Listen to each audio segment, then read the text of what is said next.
Hey everybody, Bonehead from the Bonehead podcast, and welcome to Blood Bowl Formations Ogre Setups. So we're looking at all the teams in Blood Bowl, whether it's from the rulebook, the Teams of Legend PDF, or the NAF expanded teams. And we're kind of looking at the best ways to set them up for offense and for defense. So we've already done the basic offense and defensive setup videos. Please go and have a look at those. They're basically useful for most teams.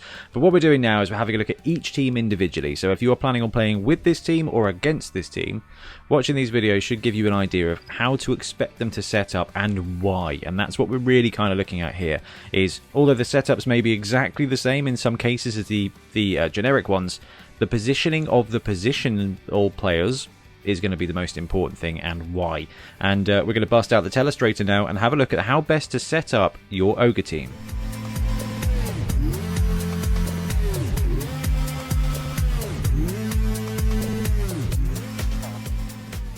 Now, the strength of the Ogre team is in the strength of the Ogres. So we are going to assume that most of these teams have got 5 Ogres on them. 4 Ogres and a Punter.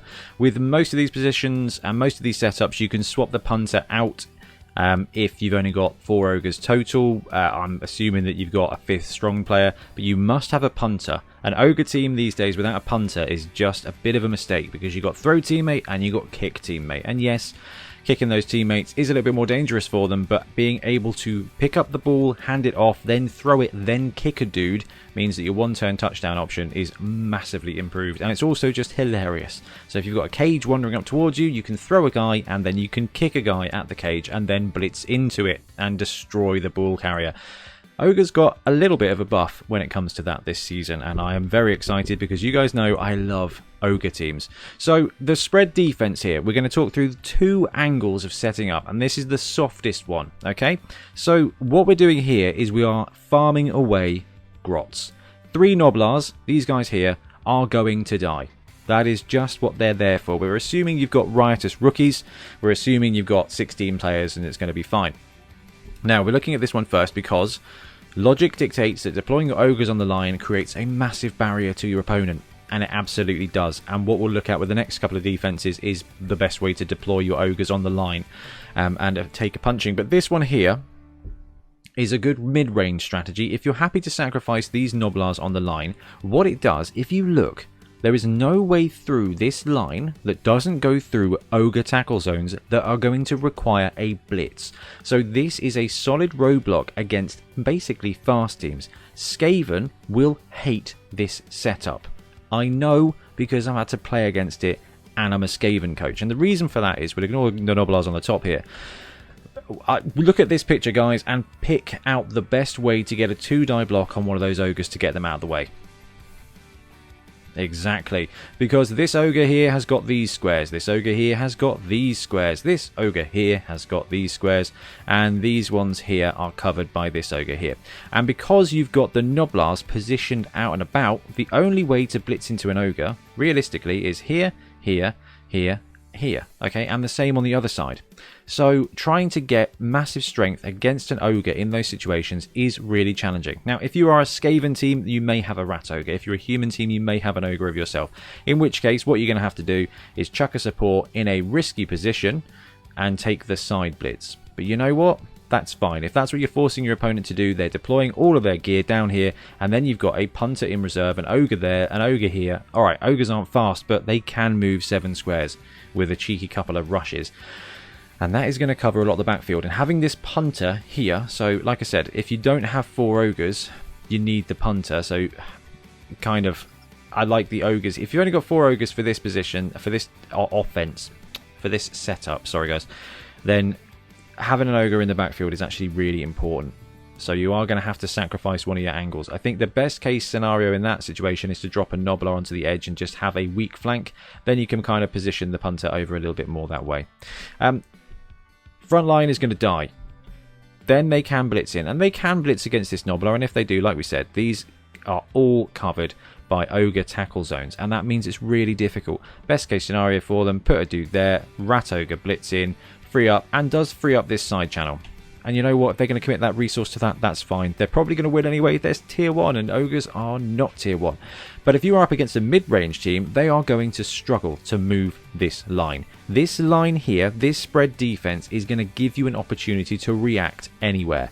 You are giving up this, but it means that they've got one shot at blitzing somebody down here. It may be this Noblar. If it's this Noblar, you've got some cheeky sidestep. So when we looked at Snotlings, we also looked at the benefit of dodge sidestep. Yes, these 3 Noblars are going to get 3 die blocked each against almost any team. But mix in with that the fact that they are going to get 3 die blocked, but they have got dodge. So unless you're being pounded by block tackle people, I'm looking at you dwarves, these guys, there's a reasonable chance that one of them, maybe 2 of them, are not going to die. And they're not just not going to die, they're going to stay on their feet. And the most exciting thing about that is, defense, what do you like to do? Harry the ball carrier, okay? Offend and harry the ball carrier. And if they're punching you and you've got sidestep, you've got a couple of options. You can move back to fill in your lines. Don't need to with ogres, they're all bonehead. That's as good as it gets with big guys.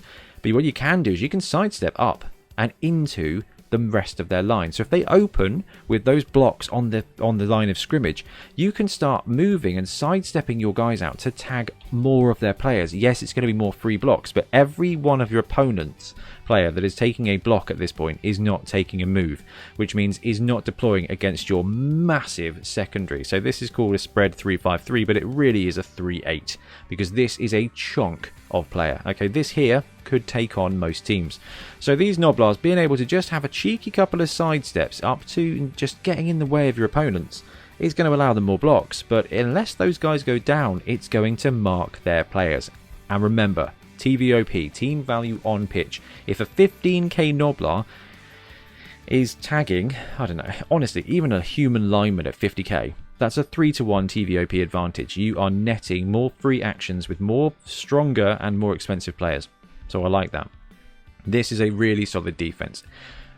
It is going to rely on you not boneheading, you blitzing with ogres, and you being able to move your big guys. But honestly, that's why you're playing ogres. You've got some cunning little guys who are way, way undervalued. And you've just got some big chunky boys. And when they work, they seriously work. And this spread defense here with sacrificial Noblars on the line is going to mean you can choose exactly where you want to strike. Or you can use your strength and just go for it. Okay, so heavy front defense, 4-4-3. You commit your ogres to the line. And you are relying on their thick skull, their armor 10+, their strength 5 to hold them safe. So if you are up against a majority strength 3 team, most mid-range teams here are going to struggle. Every agility team here is going to struggle. Now, the last setup is a great one if you want to just stop that agility team, but if you are willing to just brawl with them, then this is the best way, because what they're going to have to do is deploy, honestly, one side against your team, because any team cannot deploy 3 guys here. They're just going to deploy 3 guys, but they will not deploy any more. So, although you're thinking, okay, I'm putting too many ogres on the line, you're not. This guy is not going to be tagged. Okay, all you've got is a defensive player open earlier up the pitch. Human teams are going to probably disengage. Now, teams that are heavy mid-range to bash are going to love this opportunity. They may be able to roll your line, but it's going to take a ton of work, a ton of guard, and probably a big guy or 2. Because if you think about the way this is situated, if they want to get a good block on an ogre here with strength 3 players, they're going to have to go guard boy there, dude in the middle, and an assist here to get a 2-die block against any one of your ogres. So what you're doing here is you are saying, hey, you, the offense, need to provide 3 sacrificial players, because you're not going to get good blocks. Now, if they have got something, if you're playing against renegades or something, they are probably going to go toe-to-toe with you, and they're going to get the opportunity to go strength up and take it on. But you know what? That's fun, and you're playing a kaiju versus kaiju battle, and what you really need to be focusing on is putting little tiny buildings on the pitch and just making Godzilla noises, because that's what that game's going to be. And seriously, kill the renegade goblin. Everybody knows this. So this heavy front is going to dominate against most teams. Teams that are going to be able to get 1-die blocks with block, beware. So dwarves here, they are going to have a guard guy. They're going to put a dude there. They're going to put a dude there. And this guy here is going to 1-die this block, this ogre down. Okay, you're going to take an ogre down. And then they're going to be able to blitz. Probably an ogre, a Noblar here. But you know what? You've still got these ogres. They're going to have some serious effort here punching these guys down. Black Orc teams, Lizardman teams, beware with this setup. You are deploying and saying, I am stronger than you, I am bashing this setup, and I am going to win that front line. You can punch me all you like, it is not going to work. Bunch of strength 4 guys, if they've got combat skills as well, are going to be able to get some profitable blocks. It's your risk. You can win it. You are going to make them choose, and this is why I like this defense as well. If you're playing against Lizards or against Black Orcs, you deploying like this will tell you everything you need to know about your opponent. Do you think you are going to outmuscle me? Alright, what kind of a coach are you? If they go 7 wide and stack the line against you and just bring it with the Sauruses, that is going to determine the fate of the battle, and you have the advantage in armor, in thick skull, and mighty blow at that point. They've got the advantage of activations and assists, but not only is it just your 4 ogres, it's going to be 7 or 8 of their players. So let them go for it, basically. Stand there, take your lumps, and kick them back. And on the topic of kicking it back, if your opponent looks like it's going to kick it out of you, you can stagger and go for a kind of column defense with ogres. This is what I would probably rename the cowardly defense. You put 1 ogre on the line, you put a couple of Noblars there. Everything we said about Noblars sidestepping is going to be true, except in this case you need to move the Noblars back to fill in these squares here. This ogre is going to be a prime target, so what's going to happen is they're going to block this dude, he's going to come back, you're going to block this dude, he's going to come back, and this ogre is going to get ganged up on.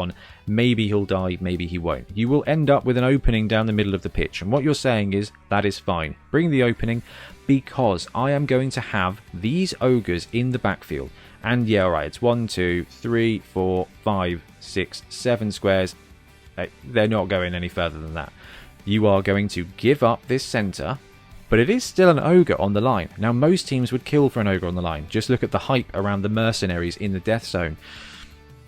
They can punch that ogre clear. They can clear out these Noblars, and they can go down the middle of the pitch. But they are going to be facing a ton of angry ogres at this point, and if they are going for a cheeky 2-turn touchdown, this may be an offense for you. I do prefer the first one. It's going to make them work harder, but you will absolutely have a better chance at having 3 ogres in the backfield to counter anything they're going to go for. So if your opponent is, if it's turn 7 and they are trying to score, and they are a medium speed offense, okay, movement 6, movement 7 at best, this is not a bad way to do it. You are giving up your strength as ogres, but you do have a fallback plan in wherever the heck they're going, they're getting mauled by at least 1 ogre. Honestly, I love ogre teams so much. This is wicked. Right. One last thing to talk about when it comes to ogre defense. In every one of these setups, you will see an opportunity to throw teammate on your first turn. That is so important. It's called, I call it paratrooping. I'm sure there's a better name for it. But basically what you do is you're on defense. You will have a way to chuck a Noblar onto the other side of the pitch. We talked about it with Noblars using their sidestep to get into the enemy half. But in this situation, if you don't have a good blitz block, you can throw a Noblar. Throwing a Noblar onto the other side of the pitch doesn't seem all that threatening, but you can move that guy on a 2++ wherever he wants to go and tag the ball carrier. If you tag the ball carrier, or at least threaten the ball, you are going to force activations on your opponent's side, and all of those activations are going to be dice rolls, and eventually dice rolls go sour. So you go in there, you tag the ball, you pick up the ball, whatever you want to do. If you go for it, you are going to end up forcing your opponent to deploy 3 or 4 players. 3 or 4 players for a Noblar is a massive win for the rest of your team. Okay, 1-to-1, their players are much better than your Noblars. As a team, though, those Noblars supporting these ogres makes you a massive threat. So if you can use one of your Noblars, get him into the enemy pitch, start haranguing the side of their cage, their ball carrier, whatever, even go for the cheeky 3-die up blitz if you really are feeling fun, it is going to cause problems for them. By now you understand my love of defense, but there are going to be some times where your opponent has to kick to you, probably after their 2nd or 3rd touchdown. So the 7-4 offense just allows you to be pure ogre in every form. You are deploying wide, okay? Now, the reason you're thinking to deploy this wide is your opponent is going to disengage. They are not going to deploy that many players. But if they deploy 4 or 5 players, if they think, actually, I'm just going to have to slow you down by throwing corpses of my team in front of you, you know what? It might not be a terrible thing to take it. There's two parts to this plan. One is the backfield. You've got 4 Gnoblars. Gnoblars aren't particularly fast. They've got 5 squares of movement. But what that does mean is 1, 2, 3, 4, 5. Okay, this Gnoblar covering this space, this Gnoblar covering this space, this Gnoblar covering this space, and this Gnoblar covering that space. You are not picking up on turn 1. What you are doing is securing the ball and screening. If it lands here and you bring this dude here, this dude here, this dude here, and then yeah, maybe you can go for a pickup last thing to get control of the ball. But there's two kind of stages when it comes to running ogres on offense. If you're not doing a one-turn touchdown, sorry. It is move and secure. If you've got a couple of free ogres, and this is the brilliant thing about deploying 7 wide, is you are very likely to have a couple of free ogres on the line. You can then bring these guys down to support your new cage. So if the ball ends up down here, you move the Gnoblars across, and then you can move the ogres across just to get in the way and to start threatening any counter strikes on your ball. Then you destroy things. You absolutely destroy the team here. You've got 7 guys on the line. You can farm blocks. You can farm players down the line. You can farm players inside the line. And I've put a little alternate positioning here for the punter. If you do need the punter to be free, you just drop him back a square. You still end up with 4 guys on the line. The whole point is you've got 4 or 5 ogres there ready to make 4 or 5 2-die blocks. You've got Gnoblars in there to just distract any kind of additional tackle zones and things like that, but they are 2++ movers, okay? So even if you don't want to block, these guys should just be able to walk through the opposing line or just fall back as well in support. But what they're doing is they're tagging any other players. So if anything happens, if there's a blitz or anything like that, there are some easy targets, but it's going to gum up any opportunity for your opponent to counter strike. And, like I said, if they do strike in and hit one of your frontline Gnoblars, you sidestep away. You sidestep to where you want to be. And then you just punch with an ogre, punch with another ogre, move the punter back, go for a jolly little blitz with this guy, move him down, secure the ball, and then you've got a couple of ogres near the ball. You've got 3 or 4 ogres in offensive positions, and you're going to end up with a lot of follow-up blocks on turn 2, which is great for you, and actually steal 2 or 3 ogres that are mobile. Then you can go for the throw teammate if you need to. If you need to go for kick teammate, you can, and if you need to go for a 4+ handoff to an ogre, you can do that too, because a 4+ is not bad, and now you can use multiple rerolls a turn, and these guys don't even have loner. Ogre ball carrier is a pretty fantastic option. Anyway, murder on the line, secure the ball, punters are great. Last one for you here is the 1-turn touchdown offense for ogres. So there are two elements to this as well. Is a strong front line, because this is gonna fail. Now you can go for this on turn 7 or turn 8 of the half or the game, whatever it works, and you can just do it for lols, because now you get SPPs for thrown teammate, not punting teammate. Now how we set this up is we've got 2 teams of 3 Gnoblars, and the whole angle here is using the punter to kick the Gnoblar.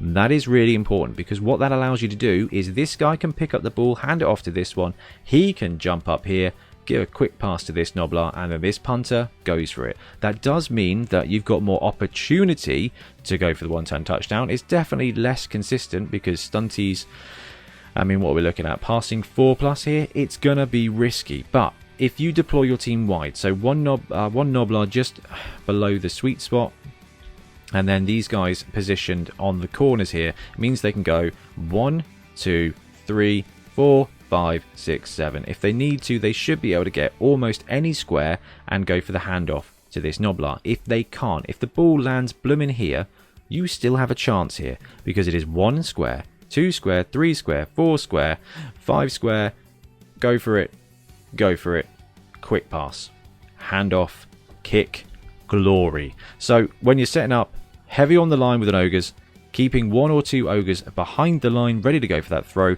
keep that Gnoblar next door, and you are good to go. Now punters can run and kick as well, so you can deploy your guys even further back, but what you're doing here is you are allowing your punter to be as far forward as possible without risking being in any tackle zones, having that Gnoblar right there so that he doesn't need to activate, he just needs to receive the ball, and therefore can activate on the other side of landing gloriously for your ogre victory. Anyway guys, I'm going to wrap up this video now. Thank you very much for watching. Hopefully that's been useful and you can kind of get a little glimpse into the head of an ogre coach, which is normally a very dangerous place to be. Anyway, let me know what team you want to see next, because I am loving doing these offenses. I am testing them out on Blood Bowl 2 and Fumble first, because I want to make sure I'm giving the best information I can. So that's why some of the other teams we're waiting on, because actually I want to get a bit more games in to make sure that what I'm saying works for me. May not work for everybody, and there may be a better way, and if there is a better way, drop it in and let us know, because we'll just redo the flipping video if there's a better way of doing it, because more Blood Bowl is more better. Anyway guys, thanks very much for watching. I will be back soon with more Blood Bowl content. Happy blocking. Thanks very much for watching. We really appreciate your support. If you want to support the show even further, please like and subscribe. It really helps us out. Or come and join us in our Patreon, link below, where you get early access to our content and monthly competitions. See you later.